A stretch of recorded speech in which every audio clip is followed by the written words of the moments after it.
Después de haber visto la historicidad de la resurrección de Cristo, y sabemos que, gracias Elcita, sabemos que tenemos argumentos para poder defender razonablemente nuestra fe, no, para nosotros fe, porque no hemos estado ahí, pero para aquellos que han estado presentes, pues es algo, su fe se vio fortalecida por la evidencia visible, ¿no?, palpable que tenían.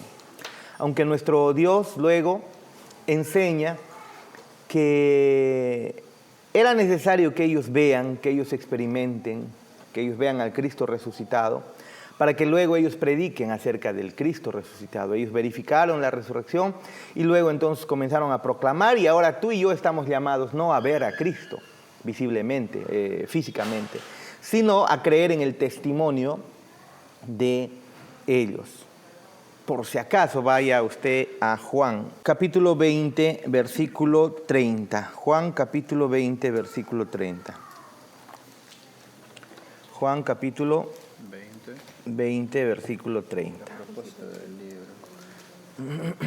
El propósito aquí de Juan al escribir este libro, ¿no?, de todo lo que estamos viendo los días domingos en la noche, por ejemplo, y en realidad el propósito de todo lo que los evangelistas cuentan, en realidad. Dice el versículo 30. Hizo además Jesús muchas otras señales en presencia de sus discípulos, las cuales no están escritas en este libro. Hizo muchísimo más, ¿ve? Pero estas, las que están escritas, se han escrito para que creáis que Jesús es el Cristo, el Hijo de Dios, y para que creyendo tengáis vida en su nombre. ¿Cómo puedes creer en Cristo? Es necesario ver en estos momentos a Cristo resucitado. Es necesario en estos momentos ver milagros, señales y prodigios. El texto nos dice que lo que está escrito aquí es aquello que los milagros que aquí están narrados, esos milagros al nosotros leerlos desde el testigo ocular presencial Juan, quien ha certificado, quien ha verificado, es suficiente para que nosotros digamos: mira, Cristo ha resucitado, ha hecho esto, ha hecho aquello, y Él ha resucitado, por lo tanto creer. El Señor nos ha dado su Santo Espíritu para creer leyendo. Increíble, ¿no? Eso es, miren cómo es nuestra fe, ¿eh? El Señor nos ha dado, nos permite creer en Él después de leer, después de conocer, después de que nos proclamen el Evangelio. Ahí nos permite venir y creer en Él. Nos abre los ojos y luego creemos en Él. Entonces los milagros que Él ha mostrado sirven para eso. Entonces nos damos cuenta que no necesitamos cualquier otro milagro, aunque el Señor es soberano para hacerlo. Pero después de haber observado la resurrección de Cristo y su historicidad, después de haber visto que los testigos oculares han confirmado y el método histórico legal, pues los métodos, las preguntas, las evaluaciones que hace el método histórico legal, pues cuando las hace a la resurrección de Cristo, la pasa muy bien Cristo, ¿no? La historicidad de Cristo pasa muy bien el examen. Pero la pregunta es: ¿para qué nos sirve? ¿Para qué nos sirve la resurrección de Cristo? ¿Cuál es el significado? Y no solamente eso, o sea, ¿para qué nos sirve la resurrección de Cristo? ¿Por qué tanto nos arañamos en la resurrección de Cristo? ¿Por qué no somos como los demás, donde nos enfatizamos en sus milagros y sus milagros para nuestra vida temporal? ¿No? A Henry le llamaron. Le llamó fenotipo, fue detenimiento. Ay, verdad, él no tiene celular, ¿no? Pobrecito. Era para traerlo. Pensé que Jonathan le iba a traer. Pero yo no debo venir. Ah, no sabía. Sí escribe. No leí, perdone. Perdone. El de mujeres. ¿Jonathan está en el grupo de mujeres? Ah, ¿qué digo yo?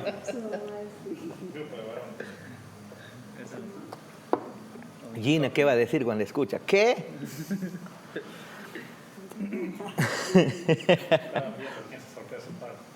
Ah, yo pues. Ah, y no estoy en el grupo de mujeres, por si acaso.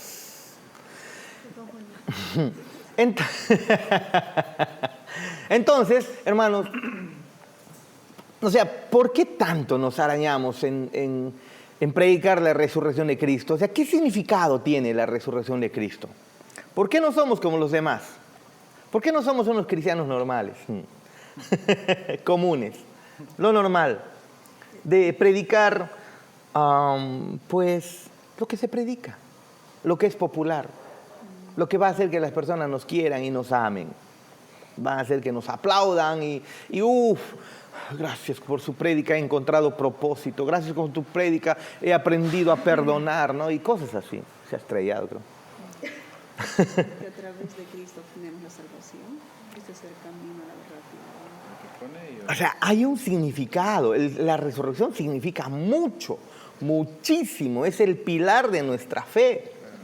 No importa si no recibes ningún milagro, no importa si te mueres en la peor de las condiciones, humanamente hablando, miserables. Con ello se cumple lo que dice el Evangelio. Claro. Está vacío, o sea, no está incompleto. Con la resurrección de Cristo, Él demuestra quién es. Si Él ha dicho que a través de Él seremos justificados, la resurrección de Cristo demuestra, confirma que sí somos justificados.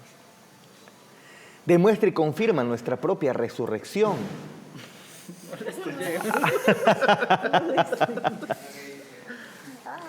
¿Cómo? Entran por suerte.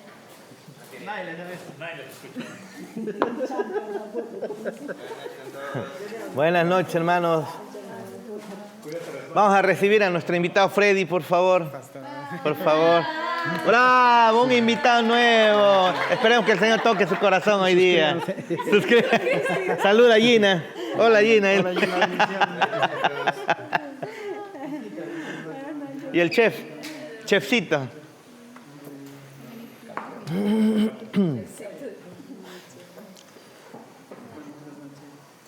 Entonces, estamos haciendo la pregunta, ¿por qué importa la resurrección? ¿Por qué tanto nos arañamos en la resurrección? Vayamos al material, por favor, y leamos juntos y luego hagamos algunos comentarios y preguntas. Lección 25. Jesús se ha levantado de los muertos. Eso ya lo hemos confirmado. El Espíritu Santo primero lo ha confirmado en nuestros corazones. Luego hemos revisado la historicidad y ha pasado la prueba. Pero, ¿cuál es la importancia de la resurrección? ¿Para qué tanto nos arañamos con ella? ¿Qué significa para el mundo la resurrección? ¿Al mundo tendrá importancia o significado para el mundo? No, pues si el mundo es incrédulo, ¿qué importancia? No, sí tiene importancia para el mundo. ¿Para la iglesia? Claro que tiene significado para la iglesia. ¿Para el creyente de manera individual? También. ¿Y para el incrédulo? También. La resurrección de Cristo afecta a todos, creyentes y no creyentes. Aprenderemos en este capítulo que junto con la cruz, la resurrección de Jesucristo es indisputablemente el evento más grande de la historia de la humanidad y tiene gran significado para todos los hombres, absolutamente para todos. Cerraste bien el carro, ¿no? Absolutamente para todos los hombres. Número 1, veamos lo que significa la resurrección de Cristo. Número 1, la resurrección de Cristo vindicó a Jesús. Él había mencionado constantemente quién es. Soy el Hijo de Dios. Soy el Mesías, el esperado. De mí el Antiguo Testamento está hablando. De mí, en mí se cumplen las profecías. Constantemente Él ha estado mencionando eso. Ha estado atribuyéndose el ser Dios. Perdonó pecados increíblemente. Imagínate, nunca en toda la historia a alguien se le había ocurrido semejante locura, al menos a un judío, perdonar pecados a alguien. Y viene Cristo y perdona pecados. Viene Cristo y resucita personas. Viene Cristo, aunque la resurrección ya se había dado anteriormente por los profetas, ya habían evidencias de resurrección. Viene Cristo y resucita personas. Viene Cristo y sana enfermos, cojos, leprosos. ¿No es así? Y habla con una autoridad increíble. Y una autoridad de tal manera que llegó a decir, yo soy. Por lo cual a él lo querían matar, lo querían apedrear. ¿No es así? Pero, ¿qué hubiera pasado si él no hubiera resucitado? Entonces era un charlatán más. Como tantos otros se han levantado por ahí. Y en los tiempos de Jesús, antes de Jesús y después de Jesús, también se levantaron muchos Mesías, muchos falsos Cristos. Si Cristo no resucitaba, entonces él era un charlatán más. Leamos juntos. Una de las primeras verdades que debemos entender acerca de la resurrección de Jesús es que vindicó su declaración de ser el Mesías, el Hijo de Dios. Jesús no se convirtió en el Hijo de Dios en la resurrección. Él dijo antes de ir a la cruz, soy Hijo de Dios, al hablar a Dios como su Padre. Así que él sabía que era Hijo de Dios. Él es Hijo de Dios. Es más, Juan al comenzar su evangelio dice que él estaba con Dios en el principio y él es Dios desde el principio. Que no tiene incluso inicio.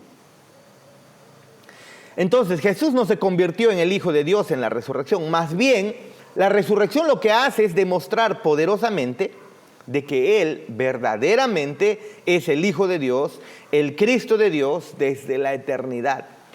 Desde antes de que el universo exista, Él es. Su resurrección lo demuestra. Antes que Abraham fuese, yo soy, dice. Eso está hablando antes, incluso Él está haciendo referencia no solamente a Abraham, está diciendo que Él es antes que todo, ¿no?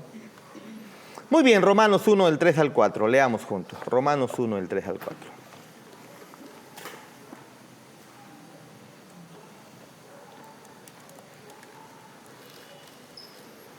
Romanos 1, del 3 al 4. O desde el versículo 1. Pablo, siervo de Jesucristo, llamado a ser apóstol, apartado para el evangelio de Dios, que él había prometido antes por sus profetas en las Santas Escrituras, acerca de su Hijo nuestro Señor Jesucristo, que era del linaje de David según la carne, que fue declarado Hijo de Dios con poder según el Espíritu de Santidad por la resurrección de los muertos. Ajá. Esto es necesario que leamos. Miren,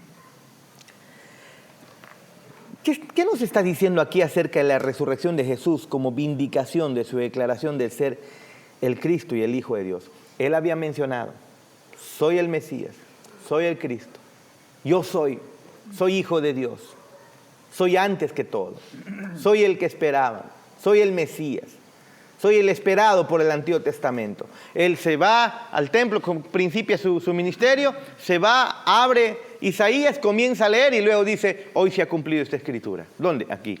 El Espíritu del Señor está sobre mí por cuanto me ha mandado, ¿no?, a proclamar la verdad, el Evangelio y en fin, todo lo que sigue el texto. Y hoy se ha cumplido en mí esta profecía, a dar libertad a los cautivos. Esa era una profecía mesiánica. Y él dice, yo soy ese Mesías. Cuando él resucita, eso es justamente confirmado. Es la confirmación de que él es quien había dicho que era. Si él no resucitaba, era un simple payaso. Era alguien a quien no teníamos que tomar en cuenta. Era un mentiroso, era un loco. Es más, un completo loco, porque llegar a decir, soy hijo de Dios, atribuirse deidad siendo judío, es increíble. Es increíble. Es como que alguien de la U grite un gol de Alianza. No sucede, ¿o no? ¿O sí? Sí sucede, sí. Eso sí sucede. Menos en aquellos que son hinchas, pero así acérrimos, ¿no? Uno de la tribuna, de la trinchera norte, no te va a gritar por nada, que les goleen, no me importa si es peruano, ni siquiera si es mi vecino, ¿no? Que los goleen los de la trinchera. Tiene nada que ver. No tiene nada que ver. Pero para un judío decir soy Dios, cuando el judío tenía tanto temor de Dios, tanta delicadeza de incluso ni no mencionar el nombre de Dios, viene alguien y tranquilamente dice soy Dios. Si es que Él no resucitaba, entonces eso hubiera sido la confirmación de que no es.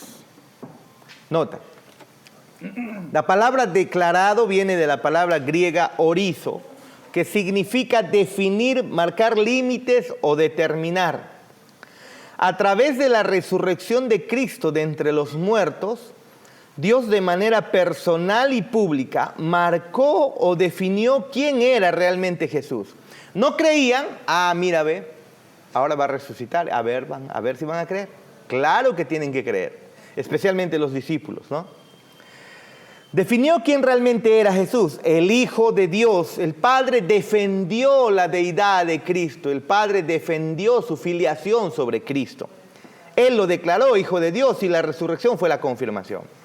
La resurrección fue la certificación pública y poderosa de parte de Dios de la deidad y el señorío de Cristo.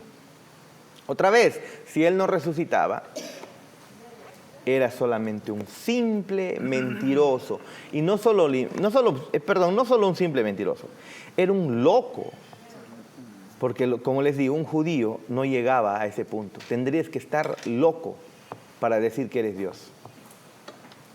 Esto también se ve en las primeras predicaciones apostólicas, que enfatizaban el rechazo a Jesús por parte de los judíos y la vindicación de parte de Dios a través de la resurrección. En Hechos 2, 23 al 24, dice, resumido, a Cristo, ¿no? A Él, refiriéndose a Cristo, prendisteis, cuando predica Pedro, y matasteis por manos de inicuos, crucificándole. Ustedes lo hicieron, dice. Pedro les acusa, ¿no? Ustedes hicieron esto. Ustedes mataron a Él, manos inicuas. Lo crucificaron, al cual Dios levantó. Ustedes estaban en contra de Él, pero Dios no estaba en contra de Él. Lo levantó. Y si Dios le levantó, entonces Él es quien dijo que es, porque Dios no levantaría a un mentiroso. Dios no levantaría a alguien que esté hablando tonterías. Porque Dios es Dios de luz, y en Él no hay oscuridad, Él no miente. Y si Él está a favor de Cristo, a favor de Dios, es porque a favor de Jesús, es porque Jesús es el Cristo. Es su Cristo, es el enviado. El Mesías, su Hijo. Más adelante en el versículo 3, versículo 14, cuando se sigue predicando el Evangelio, dice, mas vosotros negasteis al santo y al justo. Espérate. Estos son títulos de Dios. El santo es título de Dios. El justo es un título de Dios. Y ahora los discípulos aquí están atribuyendo ese nombre exclusivo de Dios, lo están atribuyendo a Cristo. Vosotros negasteis al santo y al justo y pedisteis que se os diese un homicida, para que te quede claro de quién están hablando. Barrabás, cuando decidieron que Barrabás sea liberado y que Jesús fuera más bien crucificado. Y pedisteis que se os diese un homicida y matasteis al autor de la vida, a quien Dios ha resucitado de los muertos, de lo cual nosotros somos testigos. Lo hemos visto, lo hemos contemplado.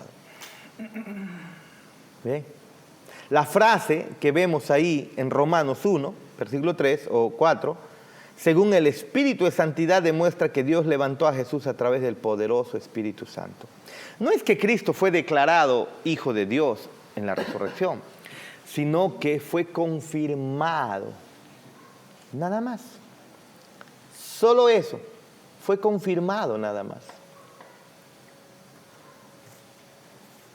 No recuerdo muy bien una anécdota que le pasó a alguien. un coronel creo era, no sé si les conté, un coronel, que estaba pues un poco ebrio y no estaba con documentos y lo detiene la policía. Pero él no tiene credenciales y lo detiene la policía. Y la policía le pide documentos. Yo soy coronel, no tienes por qué. Y se pone malcriado. Y la policía, ¿qué coronel? ¿Dónde están tus documentos? En Lima. ¿Dónde están tus documentos? No tiene nada, absolutamente no tiene nada. El carro ni siquiera era de él. Siquiera para que salga, ¿no? Su nombre y todo. Tu DNI, ¿cómo te llamas tú? ¿Quién eres tú? Y todo eso. No tengo. Y se ponen lisos, ¿no? Se pone liso él y en fin, ¿no? Hasta que después se demuestra que verdaderamente era un coronel. Te aguanta, pues, como policía, ¿no? Como así seas un suboficial de primera, segunda, tercera. Dios mío, ¿no? Peligroso, ¿no? Para un policía así. Aunque el policía está actuando en sus deberes, pero entre ellos, pues, que traten mal a un coronel. Pero él no tenía credenciales. Una vez que trajo sus credenciales, que mostró sus credenciales, o que fue verificado que era coronel, Dios mío, perdón, papá, ¿no? Con mucho temor y miedo y ahora sí siéntate en mi encima si es posible. Sigue manejando borracho, no te perdóname por detenerte, ¿no? Pero fue confirmado su identidad y entonces las cosas cambiaron. Claro, el ejemplo no es exacto, para nada exacto. Pero miren, a través de la resurrección de Cristo, Él se confirmó la realidad que Él era el Hijo de Dios. Fue una proclamación pública de que verdaderamente Él es el Hijo de Dios. 1 Timoteo 3:16.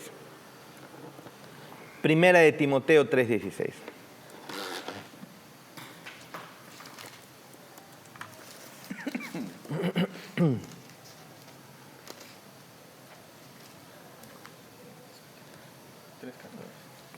Listo.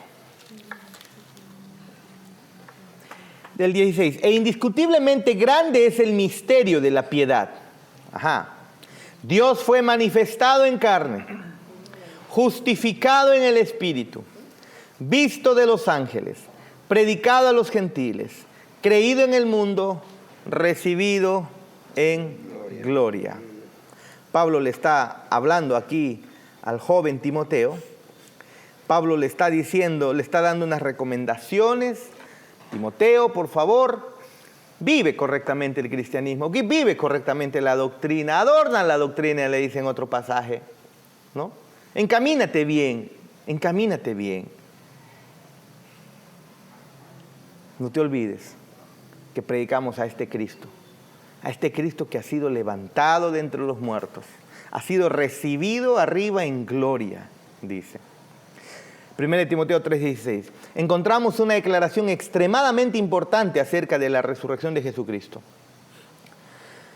¿Cómo es que la resurrección confirmó las declaraciones de Cristo? Durante toda su vida y a través de su resurrección, Jesús fue, ¿qué dice? Justificado en el Espíritu. Justificado en el Espíritu. Ahora, vean ustedes, tú y yo también hemos sido justificados. Pero hay una diferencia aquí. La justificación que tú y yo tenemos es una justificación pasiva, en el sentido que no hacemos nada para recibirla. En cambio, él dice, fue justificado, es decir, toda su vida él caminó en integridad, en rectitud, sin pecado, por sus propios méritos. En cambio, la justificación que tú y yo tenemos es en los méritos de Él, no en nuestros méritos. La palabra justificado viene de la palabra griega dikaio, que significa declarar, indicar o mostrar que uno es recto o justo. Durante toda su vida, Cristo fue proclamado como justo, declarado como justo. Se mostró justo porque era justo.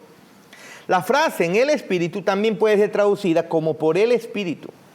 El Espíritu Santo entonces vindicó la persona y las declaraciones de Jesucristo durante toda su vida al realizar señales y maravillas a través de Él. Estaba haciendo cosas impresionantes por el poder de Dios, por el poder del Espíritu Santo. Y por último fue levantado de entre los muertos.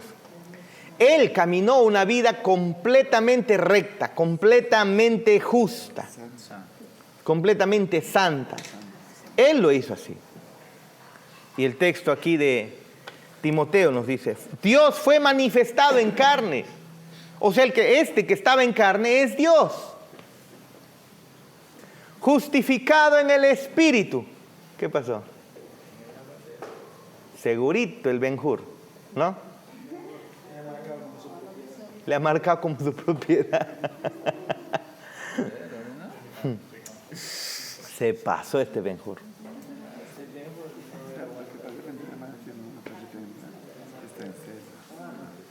Dios fue manifestado en carne, justificado en el Espíritu. ¿Sí? Caminó en integridad. El Espíritu Santo lo declaró santo y justo, porque realmente no cometió pecado. ¿Ve? Entonces, la resurrección de Cristo su resurrección lo vindica como quien Él dijo que era. Número 2, pero también la resurrección de Cristo confirma nuestra justificación. Porque recuerden, necesitamos, desde el Antiguo Testamento se anunciaba que se necesita un sustituto para acercarte a Dios. Alguien que pague tus culpas. Fue anunciado desde el Antiguo Testamento, ¿no? Desde, no solamente con el macho cabrío, desde cada sacrificio que se traía. Es más, cuando Adán y Eva son cubiertos por pieles de animales muertos para cubrir su desnudez, pues estaba un sustituto para cubrir su desnudez, su vergüenza. Era... A mí no me vais a orinar, perrito. Gracias, patita. Cuidado, vaya por ahí. No vais a marcar tu territorio. Entonces, para cubrir la desnudez de Adán y Eva, Dios mató animales y cubrió, entendemos que pudo haber sido también un cordero, una oveja, ¿no? Qué sé yo. Pero mató un animal para poder, o dos animales, no sabemos, para poder cubrir la desnudez de Adán y Eva. Es decir, se derramó sangre. Alguien murió en su lugar, en lugar de ellos, para poder ser cubiertos, su vergüenza. Y así vemos que constantemente se está trayendo un sustituto si te vas a acercar a Dios, tienes que entender que en tus propios méritos no lo puedes hacer. Alguien tiene que morir por ti. Alguien lo tiene que hacer. Es decir, ese animal toma tu lugar y la inocencia del animal es pasada a tu cuenta. Eso era el principio, es lo que quería Dios que se entiende desde el Antiguo Testamento. Y si Cristo es realmente el Cordero de Dios, por quien somos justificados, cuando Él resucita, está confirmando que todos aquellos que creen en Él verdaderamente son justificados. Y eso es maravilloso, hermanos.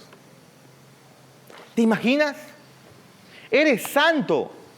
Has sido declarado justo si es que has creído en el Hijo de Dios. Has sido declarado justo, perfecto, santo. Yo sé que cuando nos miramos en el espejo no nos la creemos. Yo sé que en nuestro caminar diario, cuando estamos en la casa, en el trabajo, de repente, no es que de repente, lo más seguro es que al 100% no estamos dando la talla al cristianismo. No creo que Sugel Michelén esté dando la talla al cristianismo al 100%. Tal vez estará en un 60%. Tal vez Pablo pudo haber estado en un 70, 80. Y tú y yo andamos con la batería casi medio baja, ¿no? Por gracia muchas veces. Hermanos, pero la palabra de Dios muestra que todo aquel que ha creído en Cristo, en esta locura del Evangelio, ha sido justificado. Y cuando Cristo resucita, esa es la confirmación de que has sido tú también justificado. ¿Acaso no nos emociona eso?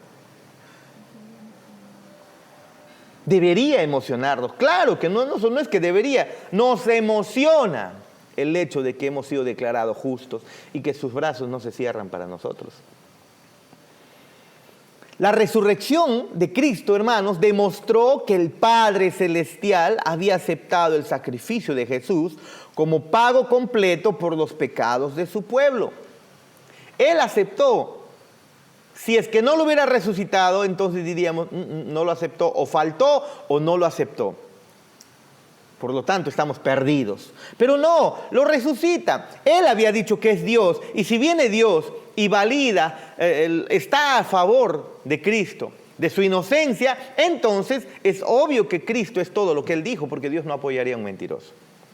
Entonces su resurrección lo que está haciendo es confirmar también que el Padre aceptó el sacrificio, su obra en la cruz, como la ofrenda por nuestros pecados. ¿Ve? Completamente. Sabemos que la propiciación por nuestros pecados ha sido hecha por Cristo porque fue resucitado. ¿Cómo sabemos que el Padre nos ha perdonado? ¿Cómo lo sabemos? ¿Cómo sabemos? Eso tiene que quedar claro. ¿Cómo sé que el Padre me ha perdonado? Porque el Cristo ha resucitado. Porque el Padre ha resucitado a Cristo. Y ese es el gozo que tenemos. Las cosas van mal. En la vida no todas las cosas nos están saliendo bien. A veces en este mundo tenemos temores por las cosas que puedan venir en el futuro. ¿No es así? Pero tranquilo, tranquila. El Padre ha confirmado tu justificación, el perdón de tus pecados. Que cuando mueras, no vas a morir en tus pecados, vas a morir, mueres justificado. ¿Por qué? Es que ya está, Cristo ha resucitado, hermanos. Suficiente, Cristo ha resucitado. Romanos 4:25, búsquenlo por favor. Romanos 4:25.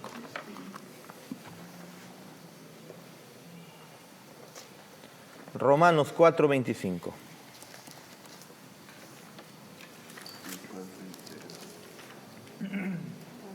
¿Cuál fue entregado? Transgresiones. Desde el 24, sino también con respecto a nosotros, a quienes ha de ser contada esto, a los que creemos en el que levantó de los muertos a Jesús, Señor nuestro, hablando de Cristo, el cual fue entregado por nuestras transgresiones y resucitado para nuestra justificación. ¿Te das cuenta? Cristo fue entregado por nuestras transgresiones. Fue el castigo de nuestra paz fue sobre Él. Y por sus llagas hemos sido curados. ¿Qué significa? Es que nuestras enfermedades o nuestra enfermedad ha sido curada. ¿Y cuál era esa enfermedad, David? El pecado. El pecado. Por su llaga hemos sido curados. En otras palabras, ¿cómo lo dice el Nuevo Testamento? Justificado. Claro, porque cuando eres justificado, has sido declarado inocente. Significa que tus pecados han sido limpiados, quitados. Y eso lo hizo Cristo en su resurrección.